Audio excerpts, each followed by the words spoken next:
Welcome back to Junkies. Of all the film and entertainment podcasts out there, this is certainly one of them. Brad Pitt is off the wagon and so are we, straight into the studio for another episode. My name's Johnny Nelson and I'm joined by my esteemed friend / colleague, Melissa Natty. How are we doing now? Hello, I'm not bad, thanks Johnny. How are you? I'm doing all right. I feel a bit peppy today. I think you can sense I feel peppy today. Good, I'm glad one of us is. It's probably because I had more sleep than I should have done. That's not actually true. I had very little sleep, but I'm feeling that kind of when your body's just pumping you full of adrenaline. So for half an hour, I'm gonna be full of it. Well, when are you not?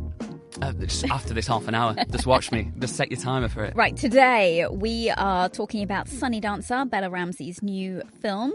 Also, End of Oak Street, which I went to see, and it's yet another film that Johnny has not. seen. I've seen Spider-Man now. And we'll be discussing the new Verity trailer, the new Colleen Hoover adaptation, as well as our thoughts on Dakota Johnson. Our thoughts? I was thinking more your thoughts on Dakota Johnson. Listen, I do like her, but she's not the easiest to interview. It's all I'm going to say. Well, I believed the second half of that sentence, but we'll get onto that later. All right, first things first, the End of Oak Street. Yes. What a surprise hit this has been. I hope it does well. Yeah, at the box office. We don't know the numbers just yet. No, it's only came out on Thursday, I believe. Mm-hmm. And you know what? I went to see it, and I really, really liked it. I think it helped that I went in with quite low expectations. Yeah. As with all these films, it's sometimes good not to have too high hope for it. But this one genuinely surprised me because when it started, I wasn't fully sold. I was like, this is like a bad Jurassic Park, trying to be that. But then it turned into one of the best Jurassic Park, not Jurassic Park films that I've seen of recent days. I think monster movies can be a bit hit and miss, can't they? Because you have to be in a kind of the right frame of mind. It's sort of like horror meets family friendly, and you've got to be able to bridge that gap where you don't want to go and just watch a complete gore fest. Yeah. Because that's what Jurassic Park did. It made kids and grown-ups love it so. The happy world of Jurassic Park. That's one for people who like adverts in the late 90s. And I think I've had a similar feeling towards this since the trailer came out, thinking, this looks like it could be fun, but it could be really awful. And then you told me you were going to the screening, and I went on Twitter later that day, and all these journalists were coming out going, this is the most surprisingly fun, good movie we've seen all year. Yeah, and honestly, my friend who I went with used the correct word, I think, as soon as it finished. He was like, it's a romp. And I haven't heard that word used in so long, but it is that film where you just go to the cinema and you have a great time because it is silly fun. It's gorier than I expected. Right. Like you literally get people... You see them like kind of bitten in half by dinosaurs. Nice. But they balance the comedy, the emotional side and the horror side of it really, really well. People were calling it the best Jurassic Park since Jurassic Park. I think that's a very strong, because I really love Jurassic Park too. I think that's a great movie. Pete Postlethwaite is brilliant in that. But it's at least maybe better than the Jurassic World movies. Yes, definitely. Those aren't a patch on this. Although I really enjoyed the first Jurassic World, I've got to say. I thought that was great. It was like when I went to see the Star Wars movie, Force Awakens, and hearing that music and seeing those characters, and it was like, the world, and I was so excited. That's how I felt seeing Jurassic World, and then diminishing returns as we went on. Is this more of a kind of more sci-fi, though? Because it suggests in the trailer there's like... I don't want to know, but some maybe like alien-y type stuff, weird technology or something going on. Yeah, I don't want to spoil any of it for anyone who is going to... I do recommend you go and see it, but let's just tell people what it is about. So good idea. It is following this family. It stars Ewan McGregor and Anne Hathaway, who is in everything this year. Both aging remarkably well. Ridiculous. To be fair, Anne Hathaway's only like in her early 40s, so she's going to be looking good anyway. But Ewan McGregor, he must be like upper 50s now, surely. Well, they're both looking great and doing a lot of running in here, so they're as fit as anything. 55. Wow. Producer Ruby just showed me 55. There you go. Congratulations on your running, Ewan. Okay, so there you go. So we follow this film the Platts in their home, which mysteriously gets transported back to the dinosaur era. Like their whole neighborhood. So it's called End of Oak Street, but it's more than just a street that is transported. It is the entire neighborhood. A little suburb. Yes. I said suburb weird then. Suburb. their whole suburb. Can you keep all that in? Great. And they end up having to fight off dinosaurs and trying to find a way back to the original time, which they are in. I love in movies like this, I mean, it doesn't sound like there are many movies like this, Journey to the Centre of the Earth maybe, when something crazy happens and then people assume that they can find their way back. Like if I woke up one day and I had been transported millions of years, my first thought would not be, well, I'm going to have to find my way back, because how the hell would I know how to get back? There's no way. I'd just be like, I'm here now. What? This is my life. My first thought would be, I need to get home. But like, if something so crazy like that happened to you, like, what are you supposed to do to get back? Pray, I think. There's no feasible. Well, if someone had the surviving. power to take my whole neighbourhood millions of years, I would not assume that I would be able to work out the complexities. Of course there is. Involved to get the whole thing back I'm again. sorry, if you've got somewhere, then there's always a way back. I don't know. I don't think so. Wow, what a pessimist. You know what? Okay, let's go back to this. But can we go back, Mel? I think we have to live in where we are now and keep going forward. Good stuff. It's directed by David Robert Mitchell. He's known for It Follows. I don't know whether you saw that. Yeah, one of the Mitchell brothers from EastEnders as well, famously. No, It Follows was brilliant. Very creepy. Obviously didn't see it because it's a horror and it's creepy, and we have established by now that I don't like that. And it was like a sort of an allegory for STDs, as well, which is great. What a great idea! What a great idea for horror. A lot of people actually thought that this film was connected in some way to Cloverfield, because obviously it's produced by J.J. Abrams and his Bad Robot Company, and everyone was like, "Is there some kind of connection?" And it does. I can see where people would get that from, because they're kind of subjected to this disaster, I guess we can call it, and a lot of people thought that it was caused by the particle accelerator test. I think it's just whenever there's an idea that's on a similar vein, loosely affiliated, people are going to kind of shoot these fan theories into the ether. Yeah, I'm sad that we didn't get to chat to Anne Hathaway or Ewan McGregor for this, because we didn't get junket access. They didn't actually come over and do any UK promo they did for it. Hyper low res. If anyone watches our entertainment bulletins recently, you will see some low res Anne Hathaway and possibly Ewan McGregor, but his was so low res that I'm not sure we can even use it. The virtual stuff. It's not broadcast, is it? No, it's almost like during lockdown days where you're just doing it from your house, rather than like the upgraded hybrid version of junkets that you sometimes get when it's virtual. And not even shot on like a decent camera. Not even shot on a modern iPhone camera. It's shot like on like a camera phone from about 10 years ago. It's absolutely horrendous. All the budget went into the film, clearly. Yeah, thank goodness. So yeah, I'm sad that we didn't get to, because I think we could have had some fun with that one, because like I said, and it's always nice to speak to stars when you like the film. That makes such a big difference. And You're feed like, off the energy, because they know it's going to do well as well. How are the dinosaurs? Because watching one of the interviews with her, Anne Hathaway, that is, she talks about how they were promised like practical effects. They said they were going to try and make this with puppets and stuff like original Jurassic Park, but then it ended up all being CGI. And I think there's this idea of CGI at the moment being, oh no, it's a bit lazy. That's not going to be that good. It's not going to be that scary. But it doesn't sound like it's affected it in a negative way. No, the dinosaurs are actually really, really great. They're really... I guess that's the great thing about CGI in some ways, is that you can add that detail. And they don't look exactly like the Jurassic Park ones. They look original to this film. And there's like a great scene with like this prehistoric snake, which is a particularly great scene. And interesting. It's really cool. And all of the kind of graphic content as well. I think they've just done it really well. I think it hasn't lost anything from being CGI. So what we're saying is more CGI, guys. More AI slop. When it comes to dinosaurs, I kind of think it's hard to do a practical dinosaur. I mean, Steven Spielberg did it. I have read many reviews that said this feels like the Steven Spielberg of the 80s. Yes. So the film is set in 1982. So it does have that kind of old-time feel. And we both say this as people born in the 80s again. Speak for yourself. I'm still on the fence whether I should share too much about how old we are. I'm going to make sure everyone knows your age. Yeah, fair enough. So yeah, it does have that very nostalgic, pre-technology feel to it. Stranger Things-y feel, I guess. Yes, exactly. And I like that. I don't know why. I find it comforting.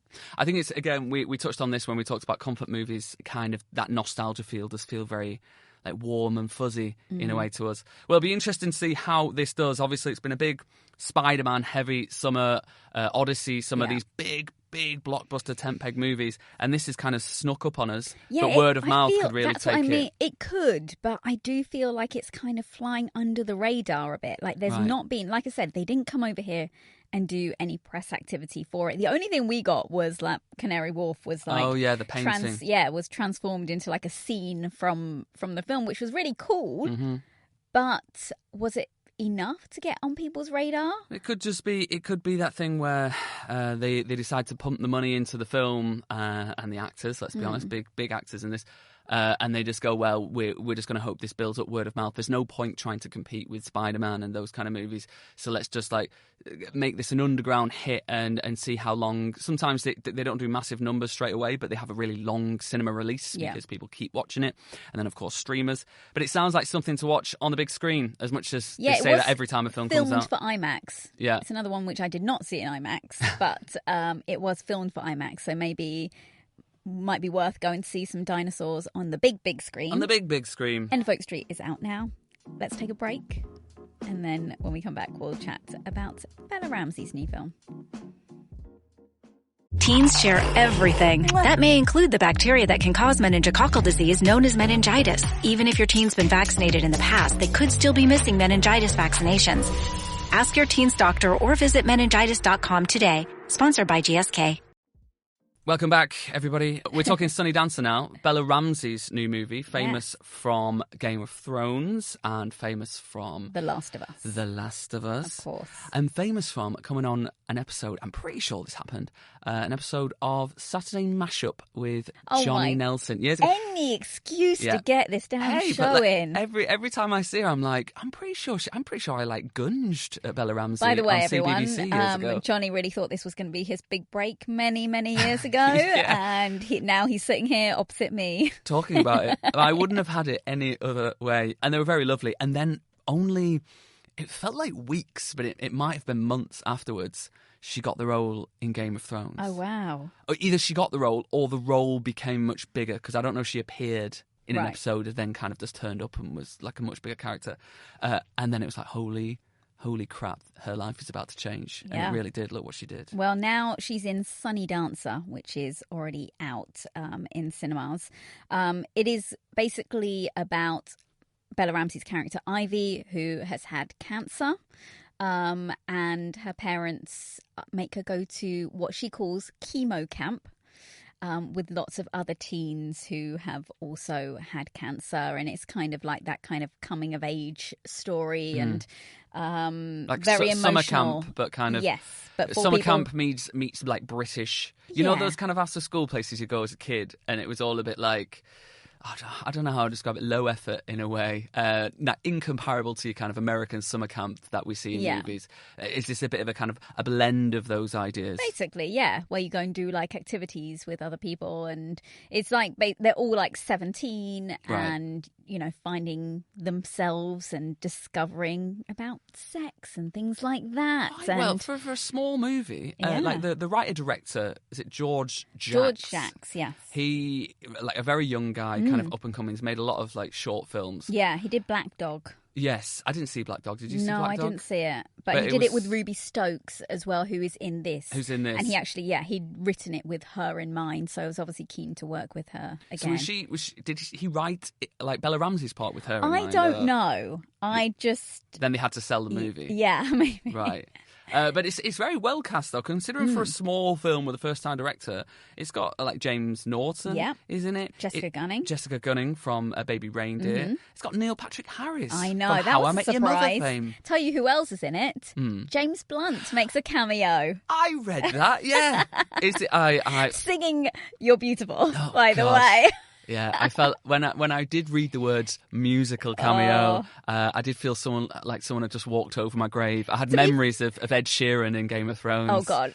You know what? It's better than that. And Okay. I think it fits with the tone of the film. But I feel like enough years have passed since You're Beautiful that it's okay to start hearing it again and not cringe and recoil into your body. My thoughts are, how old were these 17-year-olds when You're Beautiful came? Are they gonna swoon at this in the same way that we did? Were they born? Were they even born? No. I don't think they were even born. So, I mean, So they don't obviously- have that same feeling towards that song as we do. Yeah, like kind of like that sort of weird like enjoyment, but also feeling a little bit eye-rolly and whatnot.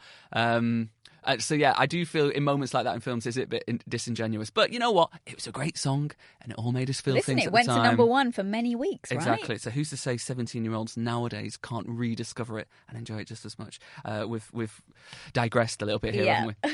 I mean, he's in the film, so it's technically still related. Yeah. But you know what? It's a really beautifully done film because I think it's really difficult to do stuff about cancer in particular because there is not a single person who is not affected by it in some way, right? Everyone knows someone or has been through it or like it just, I don't think it's one of those things that you can ever take lightly. And I actually find it quite difficult when you go and speak to them. And I did go and speak to the director and Bella about it, but you're always like, oh, I have to tread really carefully. Setting the tone of the conversation. Yeah, but I asked them about that, obviously, about getting the tone and things. And George did say, he's like, he didn't want it to be a film that was really sad. Don't get me wrong, it has its sad moments and I did cry. But it is a comedy, isn't it? Yes, and there were so many moments of joy in it. And unexpected moments as well that I think will really surprise people that I was like, oh, okay, like you've done the tone, you've set the tone of this really, really well.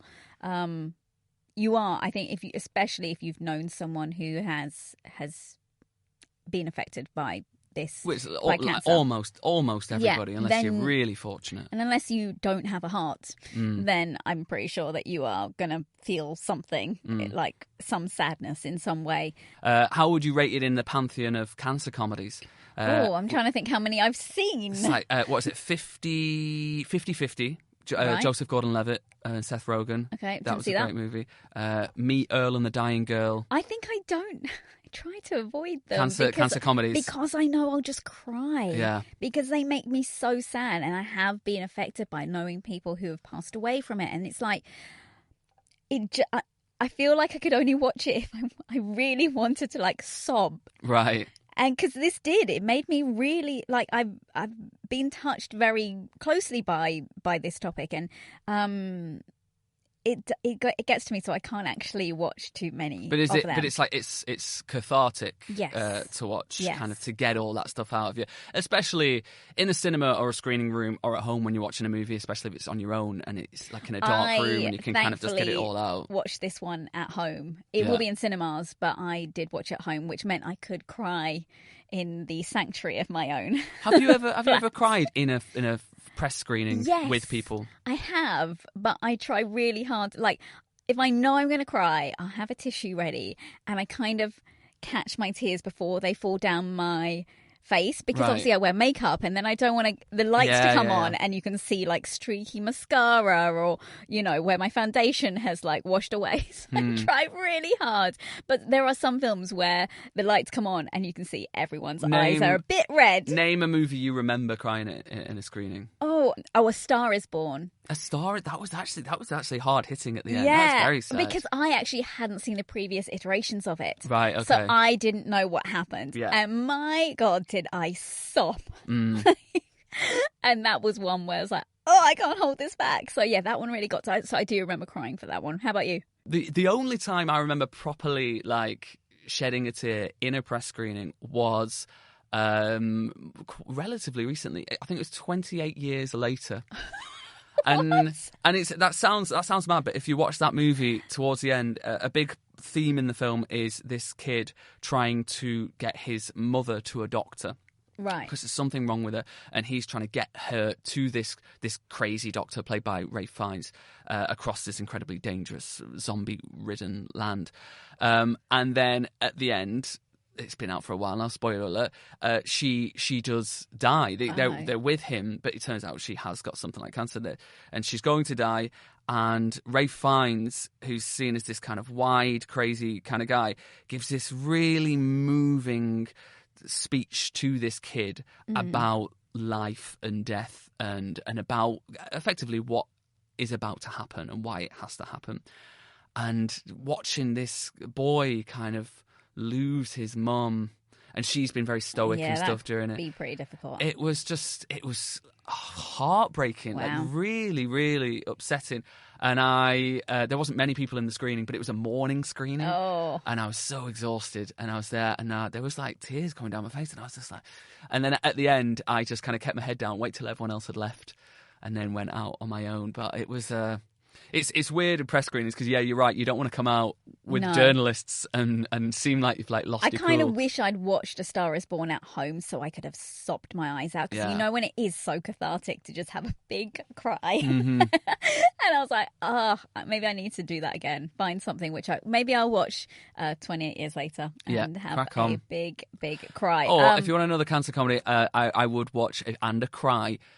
Me, Earl and the Dying Girl, kind of an offbeat indie in America, and it stars a very young Olivia Cooke, and that is a really interesting, quirky movie with a kind of a very hard hitting bit in, and that's worth a cathartic cry. So highly recommend. Well, back to Sunny Dancer. Like I said, I spoke to Bella and director George, and I was speaking to them about how in this film, Bella's character Ivy very much doesn't want to go to chemo camp, as she calls it, and but ends up having obviously the time for life and experiences. So I was asking them whether they've ever been made to do anything like that. It was like every day of my life for when I was young. I didn't want to. I was never made to do anything. I just didn't want. I did all these after school clubs I loved, but I only loved them when I got there. Like I never wanted to go to anything. I was like, I don't want to go. Why am I decided to do this? Why am I doing this? And I'd go and have a great time. So yeah, I just feel like this is like an everyday experience for me, to be honest. I think for me, I was like, when I was a kid, like my parents divorced when I was quite young. My mum used to go to work, my dad would go to work. So in the school holidays, they used to make me go to this thing called active camp, which would be at a school, and you'd have to go and like do games with these young people and like stand in queues. And I was like, I don't want to go. This is going to suck. And I remember going and being like, oh, I kind of fit in here, you know, like, and then you'd be like doing stupid stuff, like walking on those. Do you remember those primary school wooden benches? Yes. You know, where you're like playing the floor is lava. I remember doing that, and I was like, wow, maybe I am a weirdo. We're all a little bit weird, We are. and That's I think the film, really. that is fine. I agree with them. I think a lot of us have these memories, especially kids of our generation, of like desperately not wanting to do things and then going, and often it's a bit unglamorous. We're talking Duke of Edinburgh Bronze Award sort of territory here, guys. And you get wet and cold, but you look back very fondly. Yeah. And it was a time to hang out with people your own age in a situation outside of like the structures of school or just knocking about outside your house. Did you do much of that when you were younger?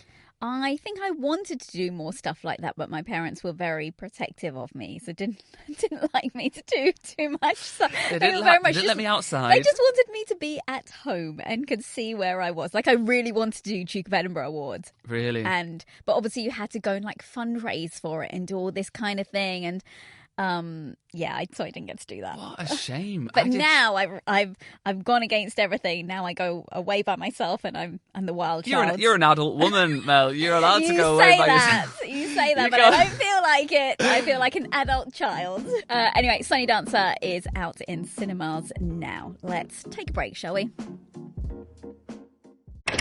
Honey, what are you listening to? Mom!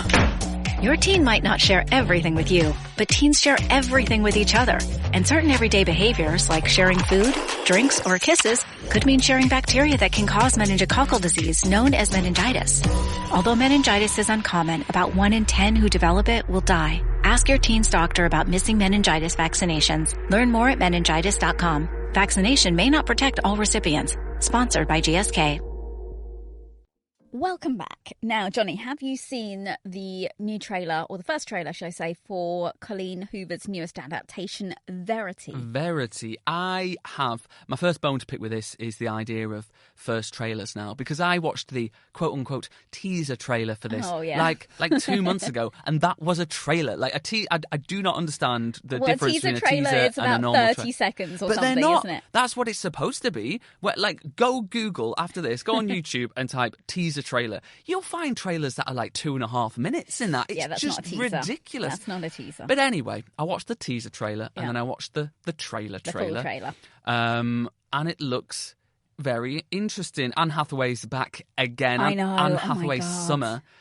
Is this her like 4th movie to come out this year? Yeah, so she's done Devil Wears Prada, The Odyssey, The End of Oak Street, as we've spoken about. Mother Mary, and now Verity will be her fifth film. When is this? This is coming out on the 2nd of October. Okay, so there's a little bit of a break from Mrs. Hathaway. Well, technically, is it Miss Hathaway because she's married, but she's using her own surname, so I don't know how it works. And it looks like another kind of big swing. She's made very different movies throughout this year, I think. This one also looks very different from the previous Colleen Hoover adaptations that we've had. She obviously had It Ends With Us, which I think everyone at this point has heard about because of the whole drama between Blake Lively and Justin Baldoni. Then there was Regretting You, and then there was Reminders of Him. Reminders of Him was it Tyreek Withers? Tyreek Withers, yeah, the guy from that American football movie, Him. Yes. Him. And that was about a romance between two people who one of them was a guy whose best friend was with the woman originally, but then he died or something. I don't know whether he had anything to do with his death, like it was a car crash or something. No, he didn't have anything to do with the death. But it seemed quite a soppy... what's the word? We were talking about it before. A movie where you watch to cry. Yes. Like a crier? And I think that is what Colleen does pretty well, right? In terms of making emotional book movies. Talk people cry. Did you say book talk? Yeah, well, that's what she's famous for. So that's how she became famous, was through book talk. I've never heard this word ever in my life. Is book talk people who talk about books on TikTok? Yes. Right, okay, that makes sense. That tracks. You've never heard of it? Ever. Never. Wow. Anyway, let's get to Verity. So like I said, this one looks a bit different. It's a seductive psychological thriller. Erotic? Yeah, let's talk about erotic content again. People are going to be sick to death of all this eroticism. It stars, like we said, Anne Hathaway, Josh Hartnett and Dakota Johnson. It is actually the most expensive Colleen Hoover adaptation to date. Not including the lawsuits and all the legal fees. This one had a budget, I think, of $40 million, whereas like the previous two were like $25-30 million. Interesting. So, I mean, but then with names like that. Yeah, you've got Anne Hathaway in there, a big star at the kind of the peak of her powers in many respects. We talked about this briefly, and this is something that you hadn't kind of picked up on so much, and it doesn't seem to be written about, but to me the trailer looks very like a horror movie. Yeah, it looks like people are having like an affair, but someone's being haunted. I didn't pick up on it because I hadn't watched it yet, and I just assumed that it was like previous Colleen Hoover adaptations, which was more like soppy. And then I watched it and I was like, this looks like it's going to terrify me, because there are certain points in there where Anne Hathaway appears and I'm like, oh, you're like going to give me a jump scare. Neither of us have obviously read the book. There are going to be people out there who do know what happens, but from what I can see, it's like Anne Hathaway is this writer who something has happened, an accident, and now she's basically almost immobile. Not comatose, but immobile. She is like awake, but she can't move. And then Dakota Johnson is brought in as like a ghostwriter to help finish her last book or something. But then she discovers Anne Hathaway's character, or Verity. The Anne Hathaway is the titular character, and she discovers her autobiography, and I think she kind of finds out what really happened. She did some like dodgy stuff. No, or whether her husband is abusive or something. So I don't know. I think this is what might happen. But then Dakota Johnson gets it on with the husband. Yeah. And so that's where the erotic side of things comes in. And you can blame it. Like, Josh Hartnett is a handsome man. Oh, he has aged so well. Like a fine wine. Yeah. Congratulations, Josh. I think it's because he stepped away from Hollywood for so long. Yes, Whether he he did. wanted to or not, I don't know. But he stepped away for so long that he probably, getting out that rat race has probably helped him maintain without in the all UK. the stress. Living Exactly. in the UK. I remember he disappeared for a while. He was seen as the kind of the new. He was linked with everything. Like, oh, is he going to end up playing Indiana Jones or James Bond? He was up for Superman, I think, during the kind of the Superman Returns era. And none of those things happened. Or I think he might have possibly even turned down Superman. I don't know if that's right, but I think he might have done. I mean, he was a guy who didn't want didn't that want the level fame. of fame. Yeah, absolutely. He's a family guy. He was very happy to disappear and just do the odd projects here and there, like one's closer to home, which he could just do in like a matter of weeks or months, and then go back home again. That kind of horror TV series that was a Penny Dreadful. Oh, which was yes. actually very, very good in the kind of horror-verse world of kind of Frankenstein's monster and all that kind of stuff. And he was in that with Timothy Dalton for a while, and that was a nice little hit. But otherwise, he kind of just pops in and out. He did the M. Night Shyamalan movie a year ago. Now. Yeah, he is. He's it's doing like a lot more. the Guy Ritchie film as well, which is... I know you're not a massive fan of Guy Ritchie films, Anymore. I used to love Guy Ritchie films, but like that's when Guy Ritchie films were watchable. Now it's a little bit more post Madonna that they're unwatchable. Yeah, they really are. The Gentleman TV series I really liked, and I actually quite enjoyed the Gentleman film as well. But Jesus Christ, I can't deal with his Prime Video, straight to Prime Video movie verse of Guy Ritchie. It is a difficult watch.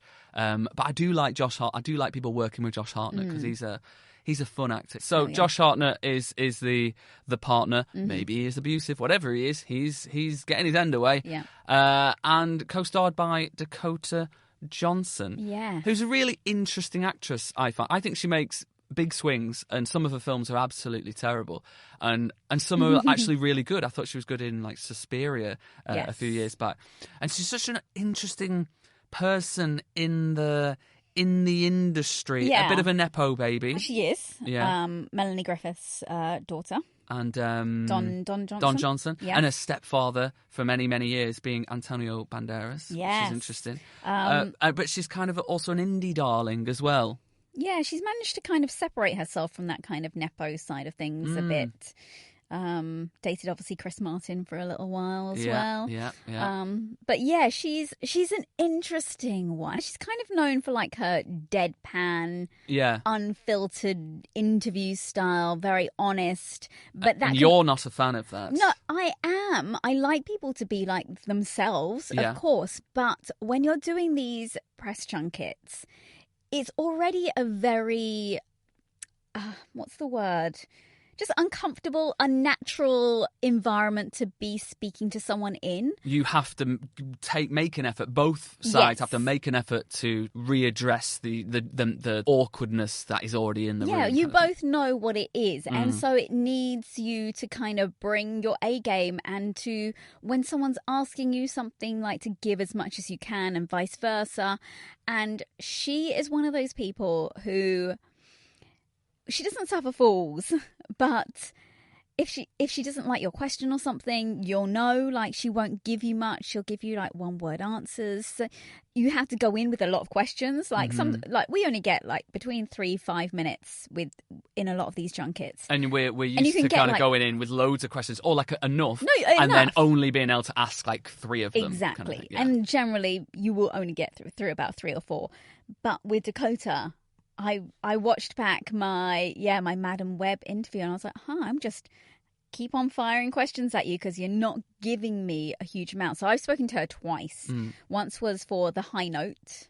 I felt like she gave me a bit more then, whereas for Madam Web, especially a film that we know wasn't particularly well received. I watched your interview, and I loved the interviews around Madam Web because everyone knew it was awful, and everyone was like very openly saying it was awful. It got like trashed pretty much immediately before it came out, and you can tell that they know it's awful as well, and that, especially for someone with her personality, it is delicious to be able to kind of watch these moments, watch this person. I don't think she really squirmed out of the interviews. It's more, as you say, she'll just kind of deadpan it. She just she just raw dogged her way through the press trip of that movie. Yeah, we can play a bit of a grit your teeth, ladies and gents. From that, she just doesn't give me a lot. I'm curious what your actual spidey senses are like in real life. By that I mean basically like intuition, because I have a good sense for knowing where spiders are in the room,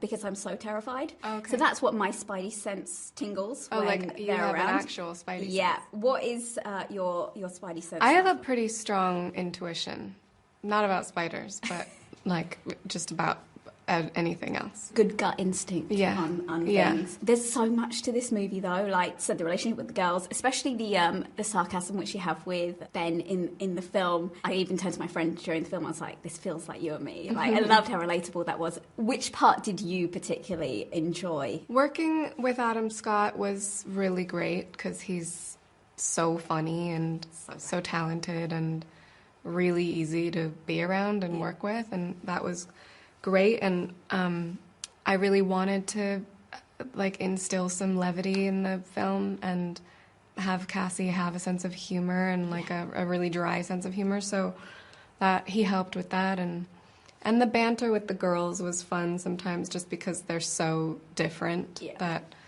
it was nice, a nice layer. Is your sense of humour quite dry as well? I feel like from what I've seen on... Maybe. I guess. A little bit of yourself in that. Yeah. I think when you watch that interview back, I think probably because it's been edited to within an inch of its life, it actually flows. You can tell there's some awkwardness, but it actually flows okay. But anyway, Madam Web will return in Avengers Doomsday. No, it won't. It would be great if she did. Absolutely will not. It would be great. It would be great if that cameo turned up and we were like, wow, that movie made enough money that she's there. Wow, that would be great. Good luck or in to her. Spider-Man, like a Spider-Man film. Yeah, I think that's what Sony have been hoping for years, that they'd be able to crowbar some of their rubbish characters into some Spider-Man movies. But we're still waiting for the Tom Holland Hardy team up, which will probably never happen. Anyway, that is it for today. Thank you for all your thoughts, Johnny. Thank you for all your thoughts, Mel. And I will send you an application for the Duke of Edinburgh bronze. Am I allowed to do it now? Yeah, I'm allowed to do the Duke of Edinburgh. Today, we covered The End of Oak Street, which I highly recommend you go and see. Go watch it in an IMAX. A very different film, Sunny Dancer, but also really, really touching. Go watch it in an IMAX.